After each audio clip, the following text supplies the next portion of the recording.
assuming most people have read the Marmite Gene Project paper, what Martin, I should stress as well, this isn't something that I wrote on my own. It's something that Martin, Beverly and I wrote together. And it's something that we presented together as well. And because it's only me presenting it, that means by very definition, it can only be as half as good as it was in the room. So you'll have to excuse it if it's not quite as good as you would like it to be. That being the case, we kind of said, Marmite's always been a bit divisive. And so rather than just kind of going through the paper from kind of the problem all the way through to the execution, the results, we were going to do something a little bit different with our presentation, because we actually, much like our brand, there are some things that we hate and there are some things that we love. And that was absolutely the case the more we thought about our experience getting to the Gene Project and getting to the paper. So we said, actually, we hate presenting, but what we do love is kind of having a bit of a gossip. So this is all about taking you behind the curtain of not just the Gene Project campaign, but also the paper that we wrote as well, kind of what and who we loved along the way, but also what and who we hated too, because the Gene Project in many ways shouldn't really have seen the light of day. And there are lots of reasons for that.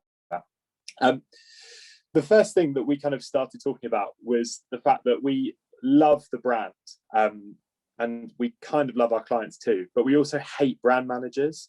So, I'm a massive lover of Marmite, and Martin sadly isn't, but we absolutely both love the brand and its place in advertising history.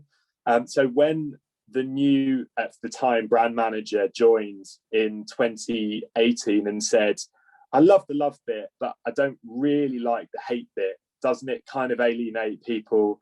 And our sales are kind of going in the wrong way. Don't we need to kind of think a little bit differently about what this brand's all about? You literally hate that person with all your guts, and you do everything you can to prove them wrong. And so we spent a lot of time, even before getting to the creative brief for Gene Project, regaling the clients with Lucy Jameson's IPA paper and Les Benet's charts from 1995 and beyond, all of the Byron Sharp.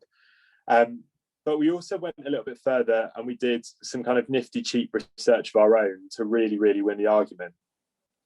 So the next thing we then talked about was the idea kind of loving data and hating conjecture. It's all too easy for everyone to have an opinion nowadays, especially on Marmite, which everyone feels they know and really, really understand. What we did was we cut through quite a lot of client bullshit and conjecture, which we obviously hate, to prove that the hate bit of love-hate wasn't very alienating at all. And it's actually how we helped our client to keep the faith in what Marmite was all about and what Gene Project ended up being about. We proved that comms for Marmite are about reigniting trial with lapsed lovers, and that actually everyone up and down the country pretty much knows whether they hate it or not. Actually, what our data showed was that there's only 4% of the country that are on the fence or don't know. So this whole love the love, hate the hate thing just kind of fell away. That allowed us to kind of really love the legacy of the brand and also kind of hate and guard against change. So we protected the long-term kind of brand assets and what made us distinctive over kind of short-term. We stuck to a really big idea rather than kind of falling prey to their short-term tactics. And I think one of the kind of key things for us here in terms of like lessons for planners that we talked about was that actually too often we all kind of chase the short term. We're kind of addicted to zeitgeisty things and the need to change things, to have our name on it. Sometimes we're just kind of, we fall foul of playing to our own egos rather than remembering what's important about the brand in the real world. Not us. We love legacies and we hate change.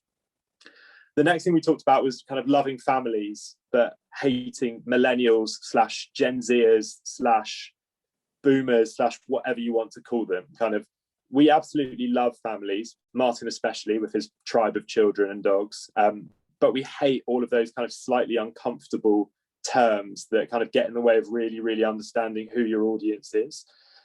What we went on to do for Marmite Gene Project was spend a lot of time saying, look, the real value for this brand, the real volume comes from normal families whacking Marmite on toast at breakfast time from Monday through to Friday.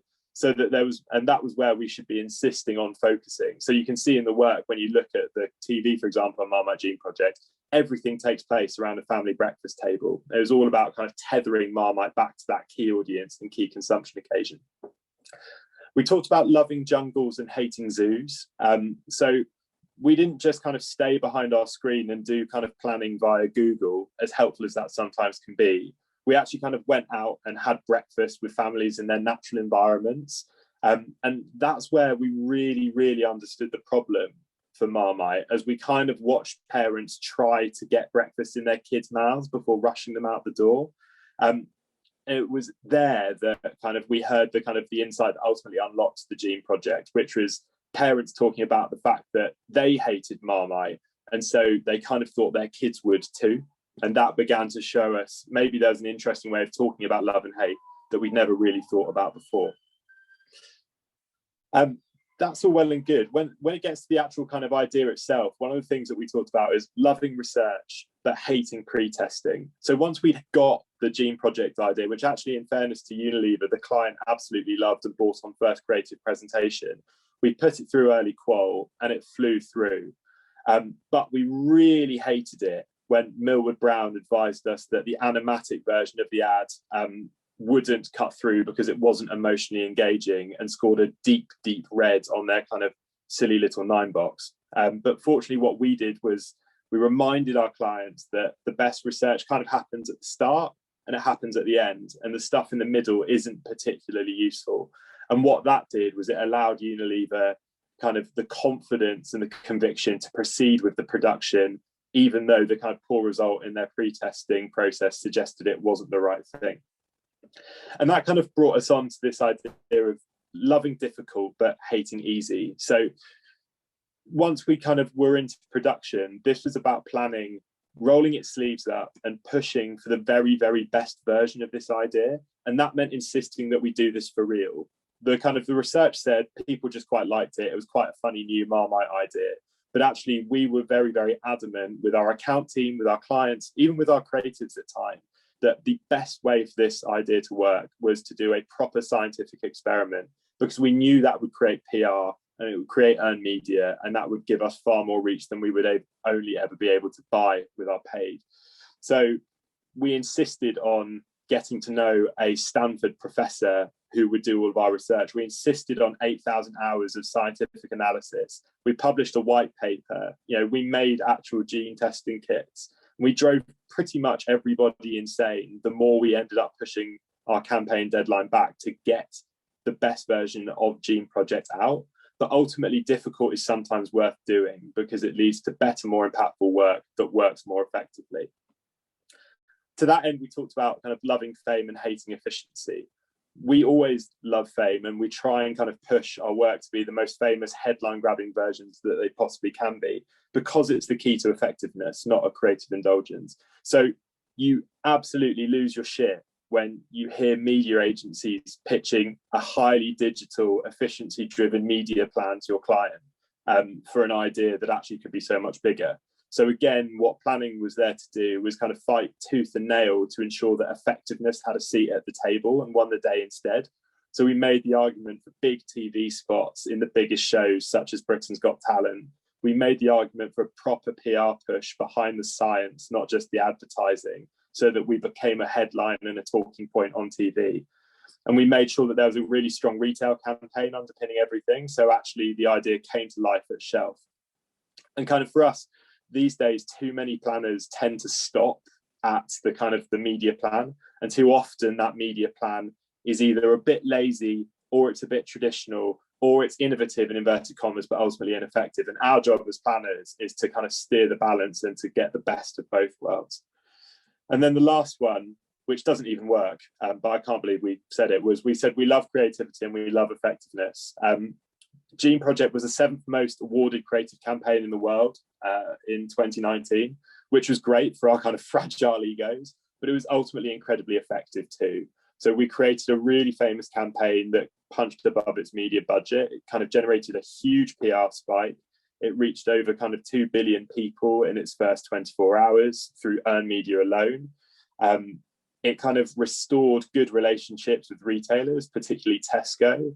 And it also reversed the sales decline that kind of led to the whole issue of whether love it and hate it had a future anyway. It increased sales by 14%. And in the 4 months kind of following launch, we sold an incremental 4.8 million jars of Marmite, which is kind of equivalent to just over £12 million additional value sales. So that is a super slapdash, non-slidey version of what we talked about. I think my big learning on it is that kind of, I think APG papers, it's very hard to kind of say anything beyond what everyone else has already said.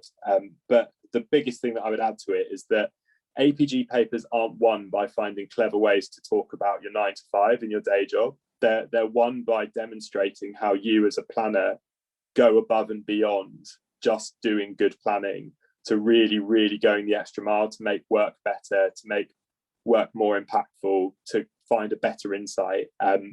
That is where I think APG Gold is, on top of all the other good stuff. So yeah, I told you that was going to be slightly ramshackle and slightly terrible, but there you go.